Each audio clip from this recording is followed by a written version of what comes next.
Bien, compañeros, os pongo estas imágenes en pantalla y vamos trabajando con estas primeras pautas del análisis de Bitcoin. Se avecinan grandes cosas realmente para el precio de Bitcoin después de ese magnífico cierre mensual que nos dejó en el pasado mes de julio. Pues compañeros, no quitéis de vista el precio de Bitcoin, o mejor dicho, los rangos de precio de Bitcoin, porque todo podría realmente dar un vuelco durante este mes, compañeros. La volatilidad ahora mismo de Bitcoin, lo veíamos en los análisis de ayer, está prácticamente en la zona de los mínimos y nos hemos percatado de que cada vez que se alcanzan estas zonas tan extremas de la baja volatilidad, los rebotes suelen ser bastante considerables.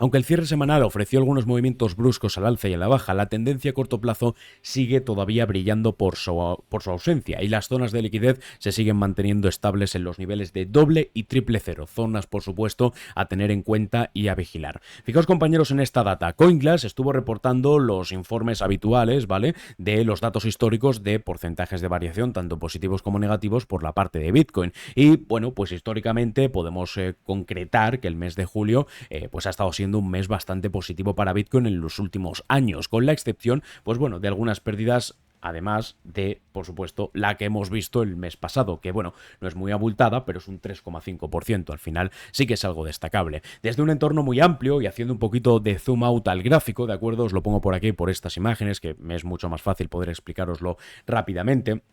Tampoco parece extraño que, dado la resistencia a la que se está enfrentando el precio, pues claramente se esté frenando ese impulso de Bitcoin al alza. Ya sabéis que esto a nosotros nos ha servido estupendamente para realizar esas tomas de beneficios y poder trabajar con las ventas en corto. Hemos decidido también, compañeros, aprovechar para revisar algunos indicadores que normalmente no solemos revisar, como es el caso, por ejemplo, del MACD, ¿vale? El MACD, bueno, no solemos verlo mucho, como bien os comento, por esa característica ilimitada que tiene, tanto por la parte superior de crecimiento como por la parte inferior, pero sin duda sí que es cierto que el patrón base unido a la tendencia pues resulta ser bastante claro, ¿de acuerdo? Ahí tenéis en el gráfico lo que es la tendencia alcista y lo que es la tendencia previamente bajista, ¿de acuerdo? La falla de esta posición pues realmente podría estar dejando clara la distribución de la parte superior, pero no descarto todavía la probabilidad de que veamos aumentos todavía un poquito más en los precios, ¿vale? Quiero dejar claro también que luego me encuentro con todo tipo de comentarios que si no hay setup no voy a poder operar, ¿vale? Si no hay un setup claro no voy a poder entrar en largo, entrar en corto,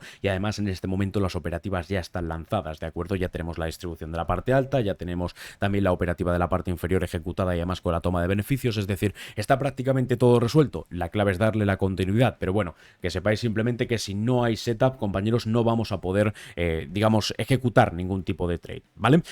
Asimismo, al igual que podemos revisar el MACD, también podemos revisar, por ejemplo, el RSI, ¿de acuerdo? Que es un indicador que solemos revisarlo mucho más, ¿de acuerdo? Aquí lo podéis ver todo, estructuras de corrección en la pauta del RSI, teniendo en cuenta, compañeros, fijaos, el factor de crecimiento que se está viendo en el gráfico, ¿vale? Tendencia alcista, todas las correcciones del RSI, vamos a ver en qué queda esta última de aquí, ¿de acuerdo? Y a pesar de todo, compañeros, de toda esta situación ya un poquito de debilidad, el ataque contra la resistencia, la distribución de la parte superior, estamos viendo que al precio le está costando mucho caer. Y eso es extraño, ¿vale? Porque tenemos una pauta de desequilibrio brutal por aquí y realmente el precio pues podría estar cayendo de una forma completamente vertical. Y es que realmente está pasando una cosa bastante llamativa. Y es que, bueno, pues se ha convertido en una práctica también bastante habitual que, por la desconfianza que se genera eventualmente en la parte de las altcoins, pues parte de esas altcoins, perdón, de stablecoins, se estén convirtiendo a Bitcoin. Y parece ser que está ocurriendo lo mismo. La oferta de Bitcoin, que ahora está en manos de esos, digamos, holders más de largo plazo, pues ha recuperado algunas cotas de máximos históricos. Las billeteras de las ballenas, los tiburones o calamares que son un poquito más pequeños y tal, también están haciendo lo mismo, y lo que están sobre todo, o lo que está pasando de una manera bastante detallada, pues es que esa acumulación de stablecoins ahora mismo está pasando otra vez a estar en manos de Bitcoin, ¿de acuerdo? Tanto Tether como, o sea, el USDT, como USDC, como incluso lo que siga quedando de BUSD y DAI, pues se está vendiendo para estar transformando todo eso en Bitcoin, ¿vale? Este movimiento, o el movimiento, se produce al final cuando la propia acumulación de stablecoins se anticipa el retorno al alza de lo que pueda marcar el precio de Bitcoin. La semana pasada lo veíamos, por ejemplo, en Bitfinex, que fue básicamente el centro de atención. El ratio de Bitcoin Bitcoin stablecoin de Bitfinex explotaba antes de cada gran movimiento ascendente, y es muy importante tener en cuenta que esto es un poquito un indicador anticipado.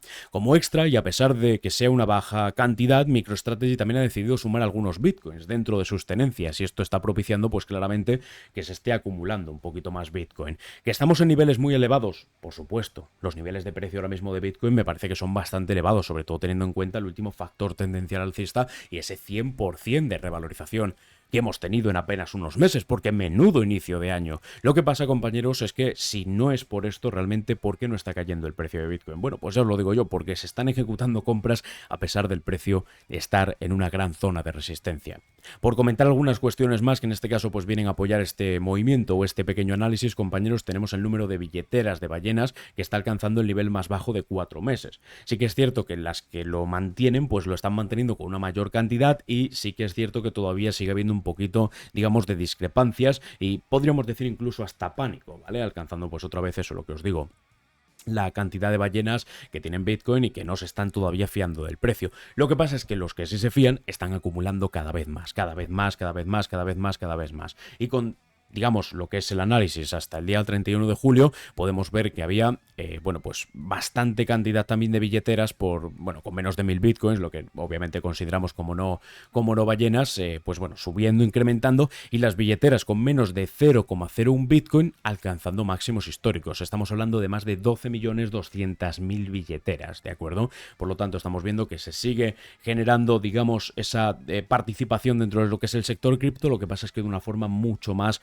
podríamos decir, bueno, pues ajustada, ¿de acuerdo? Esa forma ajustada pues está impidiendo que el precio pumpee directamente, como suele ocurrir en los bullruns, pero también está evitando que caiga de una forma acelerada, porque recordad al final lo que podemos ver en el propio gráfico de Bitcoin. Si nosotros nos vamos al gráfico, nos damos cuenta de la zona de participación que hay en el precio, y sabemos que si el precio de Bitcoin ataca los niveles de los mínimos y realmente pierde esa cota, la aceleración bajista podría ser brutal, y de hecho está siendo capaz de aguantar las zonas a pesar de todos los continuos ataques, ¿de acuerdo? Es un nivel muy positivo. Claramente no puedo descartar todavía los pequeños movimientos al alza que se puedan estar dando, pero seguid estando precavidos, porque en el momento en el que destroce los niveles de soporte, la aceleración podría ser brutal, y los próximos nodos de alto volumen ya nos tenemos que ir a la zona de los $27.000, ¿de acuerdo? Tal y como os vengo comentando ya varios días, estoy revisando cierta data y hay algo que destaca en todo este asunto relacionado con la economía estadounidense.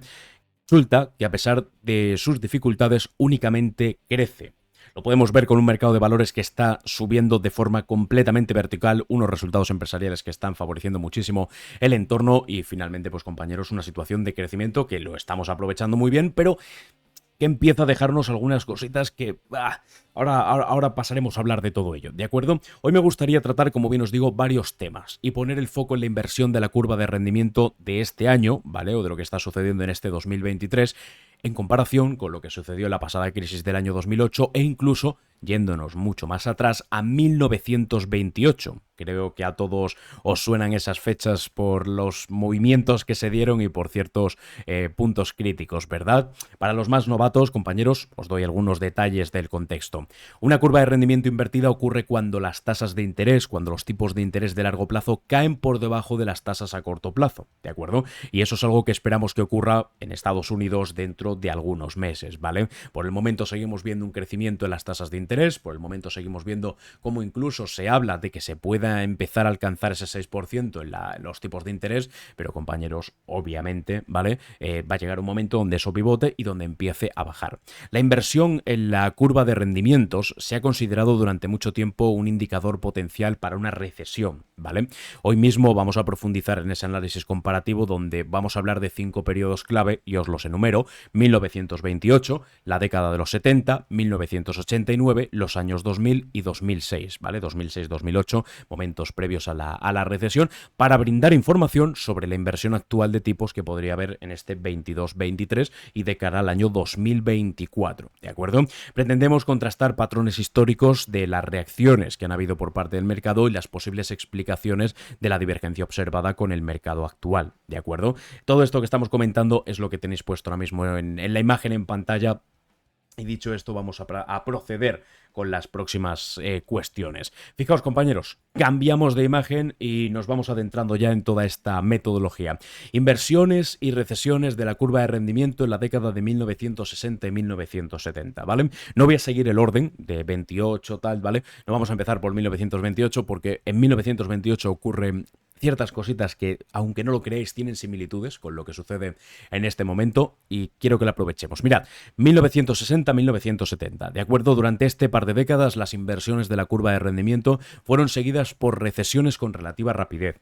Hemos hablado en numerosas ocasiones de lo que ocurrió durante esta fecha o durante estas fechas, durante esta época, y ya sabemos que la FED además actuaba de una manera bastante extrema, podríamos decir, con subidas de tipos muy violentas y después con correcciones también rápidas y además violentas, lo cual obviamente genera inestabilidades, ¿de acuerdo?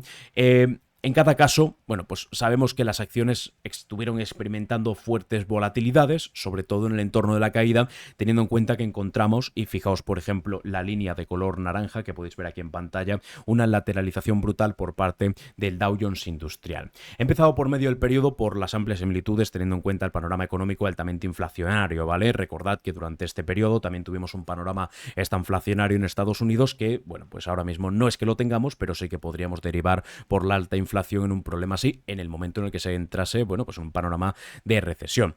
Eso sí, contrariamente al patrón de la década de 1970, tal y como os acabo de contar, el escenario actual nos refleja un inicio rápido de recesiones, ¿vale? Que sirven o que siguen a esta inversión de la curva del rendimiento. A pesar de que la inversión de la curva de rendimiento en agosto del 22 y los mercados han demostrado una tendencia, bueno, pues más o menos bajista, nos estamos dando cuenta como la economía aún no ha entrado en recesión. No ha habido recesión, ¿vale? Hemos visto una corrección por la parte de los mercados financieros, pero no se ha hecho acopio al sube por las escaleras y baja por el ascensor. Hemos visto una bajadita muy controlada, tal, sostenida, listo, sí, con un 20 y tantos % de corrección, por ejemplo en la parte del S&P 500, como bien podéis ver en pantalla, pero la recuperación ha sido vertical y de hecho la recuperación sigue siendo vertical. Las previsiones de algunas bancas o de los analistas de algunos bancos están propiciando pues precisamente lo que pueda ser una continuidad de este entorno tan positivo.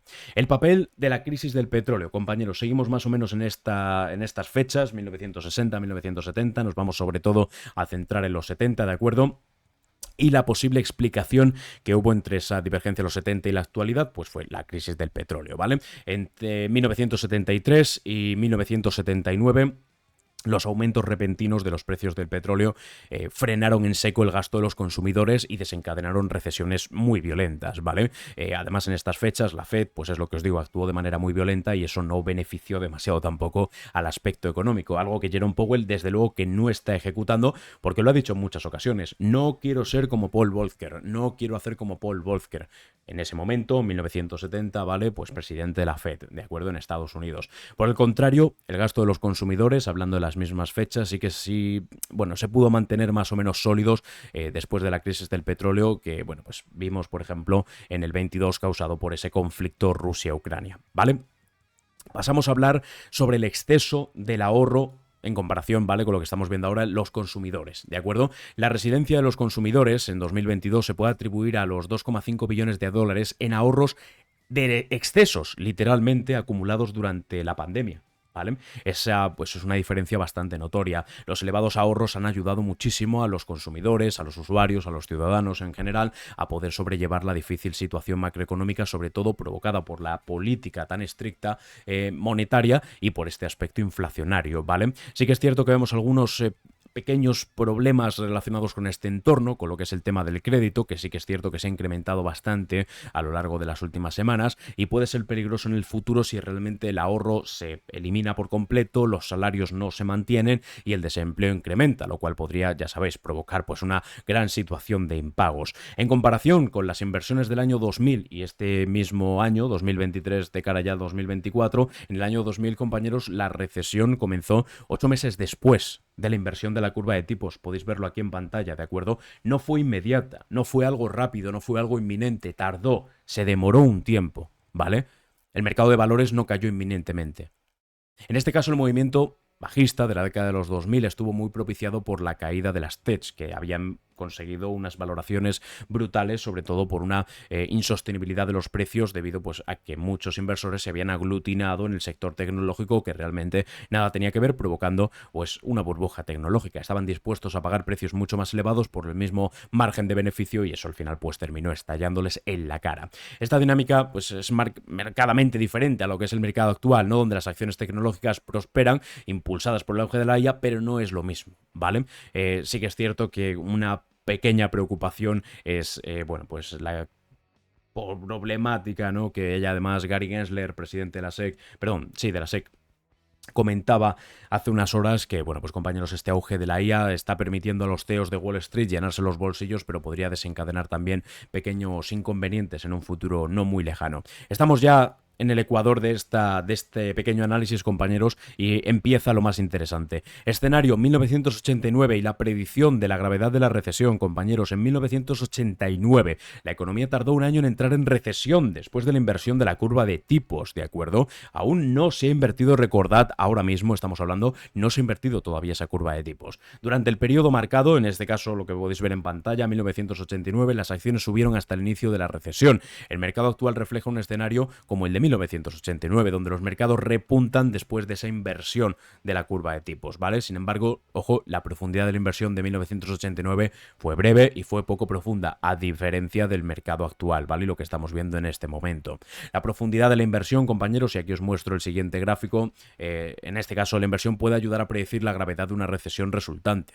Las inversiones más profundas generalmente dan como resultado un PMI manufacturero más bajo, a medida que la actividad económica en los próximos 16-18 meses siguientes se van alterando y se van modificando. Ahí podéis ver cómo, digamos, se van alejando de lo que es esa parte, digamos, media, pues tanto por un lado como por otro, lo que son las distintas fechas, ¿de acuerdo?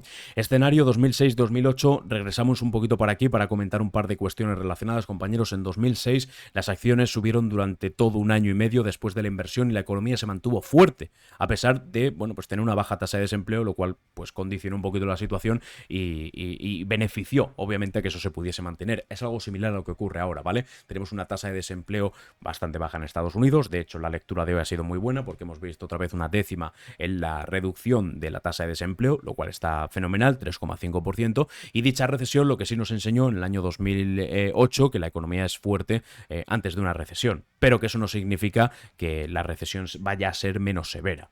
Seguimos en el mismo camino, compañeros. Las acciones podrían seguir subiendo durante otros 6, 7, 8 meses, si no más, antes de que llegase cualquier tipo de debacle financiera, ¿vale? Y con debacle financiera entendamos cualquier tipo de corrección. Y eso nos lleva a preguntarnos si realmente el soft landing del que habla Jerome Powell y la Fed sigue siendo viable.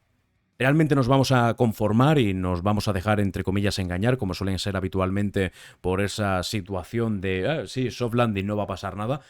¿O vamos a mantenernos alerta? Yo, por mi parte, compañeros, lo tengo muy claro. Voy a mantenerme alerta, ¿vale? Esto no quiere decir que haya que meter cortos cada vez que el precio del activo X, llámese SP500, llámese Russell 2000, llámese Dow Jones, llámese Nasdaq, marca un máximo más alto con respecto al anterior. Eso es una pérdida de tiempo y una pérdida de dinero. Después, en la conclusión, lo hablaremos, ¿vale? Pero sigamos por aquí, que estamos ya terminando, compañeros. Nos vamos a 1928 y la Gran Depresión. Con esto retrocedemos varias décadas, compañeros, donde se siguió un patrón similar, con mercados repuntando durante un año y medio después de la inversión hasta que comenzó esa recesión. A pesar de las bajas tasas de desempleo durante la inversión, la recesión provocó un aumento vertiginoso del desempleo hasta el 25% y una caída de las acciones hasta el 80% en muchos casos. Aquí os lanzo una advertencia, ¿vale? Antiguamente los valores eran mucho más volátiles. Y no me refiero a las acciones de las empresas, sino me refiero a las cotas de empleo, desempleo, PMIs, PIBs, ¿vale? De todo. Todo era mucho más extremo en comparación con los niveles actuales. Debemos ser conscientes que una tasa de desempleo ahora, por ejemplo, por encima del 10% de Estados Unidos, sería una auténtica locura. No nos imaginemos ni siquiera ya un escenario de un 25%, el cataclismo que eso podría conllevar, ¿de acuerdo? En cualquier caso, los escenarios más análogos, y pasamos ya con la última imagen, compañeros, a la inversión de la curva de tipos de este 2023 o lo que puede ser 2024, son 1928 y 2008. ¿De acuerdo? Considerando que la acción del precio de las acciones, la resiliencia del mercado laboral y el alcance de las inversiones de la curva de rendimiento prosperen de una manera todavía similar. ¿De acuerdo? Comprender, compañeros, patrones históricos Y estas reacciones del mercado, sobre todo con lo que es la inversión de la curva de rendimientos, nos proporciona una valiosísima información. La profundidad de una inversión, por otro lado, al final pues tiene una correlación positiva con el PMI manufacturero de Estados Unidos, es algo a tener en cuenta, y si bien las tendencias actuales del mercado difieren en algunos patrones históricos, es esencial considerar otros factores, como es la crisis del petróleo, la resiliencia del consumidor o la profundidad de la inversión, ¿vale? Aunque, ya os digo, los panoramas actuales se acercan mucho a 1928 y 2006. Conclusión, señoras y señores, lo mismo que llevamos diciendo meses, ¿vale? Lo mismo que llevamos diciendo meses, y os lo vuelvo a resumir muy rápidamente con el gráfico del SP500 que os lo voy a poner ahora mismo en pantalla y que lo vais a ver para que podáis entender realmente qué es lo que está pasando y cómo nosotros aquí podemos movilizarnos, porque al final a nosotros lo que nos interesa es especular con el mercado financiero y poder obtener un beneficio y un rendimiento económico, ¿verdad? En primer lugar, compañeros, no hemos visto ningún tipo de recesión económica, ¿vale? Sino que más bien lo contrario. Hemos visto estructuras acumulativas y reacumulativas completamente aprovechables provenientes de eventos que ahora podemos determinar como food, sobre todo con lo que fue la crisis bancaria, una crisis bancaria que ha quedado ya completamente en el olvido. No ha pasado absolutamente nada, ¿de acuerdo? A pesar de que, bueno, pues sí que es cierto que la cantidad de valores liquidados fue, pues bueno, mucho más grande que, por ejemplo, lo que vimos durante el año 2008 y posterior. He puesto 2009, 2008 y posterior, ¿vale? Cuestiones importantes aquí, compañeros. Al final nosotros con este análisis no pretendemos sesgar una operativa, ¿vale? Esa operativa tiene al final que estar supeditada en última instancia a ese aspecto y a ese valor técnico que agrega esa funcionalidad adicional que nos permite optimizar ese timing de entrada, esos puntos de entrada, los niveles de invalidación y por supuesto los take profit, ¿vale? De momento lo que estamos haciendo es prevenirnos. ¿Prevenirnos ante qué? Pues ante esta posibilidad de subida y de ascenso tan brutal que estamos viendo, ¿de acuerdo? Porque recordad, compañeros, que esta subida por parte de los precios también se está moviendo por una alta especulación, por algunas modas como es, por ejemplo, el caso de la inteligencia artificial. Debemos ser conscientes, señoras y señores, y vuelvo a repetir con esto, que el mercado ahora mismo está siendo alcista y muy alcista. Lo que tenemos que estar preparados es para cuando la Fed pivote esa subida de tipos de interés, es decir, que ya no haya más subida de tipos de interés y empiece a descender esa cota de las tasas de interés. Si esa ejecución la Fed no la lleva a cabo de una manera correcta, de una manera adecuada, lo que va a provocar va a ser, pues muy probablemente, problemas en la economía estadounidense. Y como bien acabamos de leer en los análisis, esa inversión de la curva de tipos podría conllevar contracciones y correcciones un poquito más violentas por parte de los mercados financieros. También quiero que seáis conscientes del factor de que eso no es inmediato, no es instantáneo, tal y como hemos visto en las comparaciones, por ejemplo, con 1928, donde, bueno, pues ya hemos visto algunas similitudes, a pesar de la cantidad de años que han pasado ya, prácticamente estamos hablando de 100 años, ya queda muy poquito para eso, estamos viendo, compañeros, que eso podría estar demorándose 8 meses, 9 meses, año y medio, ¿de acuerdo? Y todavía proseguir con el alza y esos, y digamos lo que es ese movimiento tan perspicaz alcista que estamos teniendo. Por lo tanto, compañeros, con este análisis lo que pretendo deciros es, estáis ahora mismo advertidos de cuándo puede realmente el mercado empezar a descender, porque ese es uno de los catalizadores claves, ¿de acuerdo? Luego ya, la profundidad que tenga esa recesión, más, menos, tal, va a depender también de la diligencia con la que la Fed actúe, con la que el gobierno estadounidense actúe, pero recordad que además Estados Unidos tiene otros problemas agregados, como es la competencia con China, como es la actuación también de China y como es el asunto del techo de deuda, donde además os suelto un último tip.